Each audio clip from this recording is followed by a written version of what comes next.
jahat banget sih kamu jadi orang. Nangis. Kalau gimana bayangin anak itu harus ngerasain apa ada orang di dunia yang sadis itu ya. Ya Allah. Terus video anaknya lagi detik-detik mau meninggal tuh aja sampai banyak banget ngerasain suruh minum air mendidih, dalam badannya gimana gitu. Ya aku nggak tahu cerita aslinya seperti apa, tapi kalau memang berdasarkan cerita yang beredar di sosial media, kalau memang tentang dikasih minum air mendidih, sampai kata Mas Hana, live buruan kerja, nggak bisa, aku lemes, aku bilang. Jadinya aku nggak live tuh malam gara-gara aku sedih banget, bener-bener kayak ya karena kita dikasih lihat video pas lagi detik-detik mau mengembuskan napas terakhir. Di situ aku bener-bener kayak kalau kamu memang sejahat itu, kamu bukan manusia. Makanya kalau penjara doang kayaknya sih, ya mudah-mudahan yang di penjara dengar berita dia masuk, kasih minum, kasih hal yang sama baru setimpal.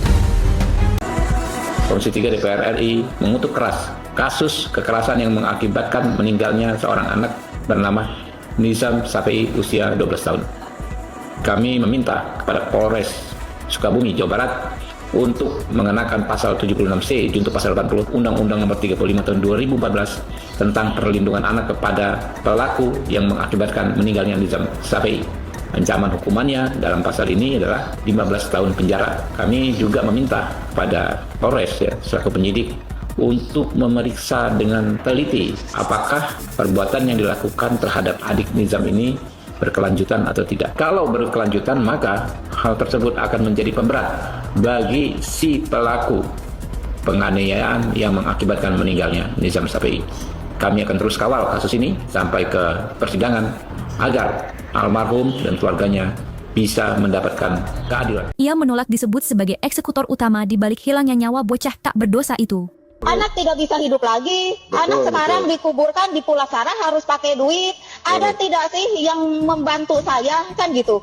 Jangan menjadi pahlawan kesiangan gitu. Giliran saya tahlil ke kiai yang ngali kubur, yang ini yang namanya tahlil di kampung itu harus pakai uang. Saya yang ngurusin. Apa ada netizen atau orang-orang yang merasa sok kasihan ke anak? Kalau kasihan sok sumbang.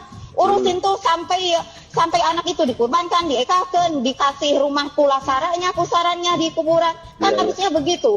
Bukan digoreng di media sosial. Begitu kalau benar-benar sayang ke anak. Apalagi sekarang udah almarhum, sok doain, kasih rezeki, kasih wakaf untuk anak. Ini takdirnya anak saya sudah sampai di sini. Jangan sampai ada yang merasa dirugikan, apalagi sampai ada yang menjadi korban pidana ini itu. Tidak ada, anak meninggal ini takdirnya.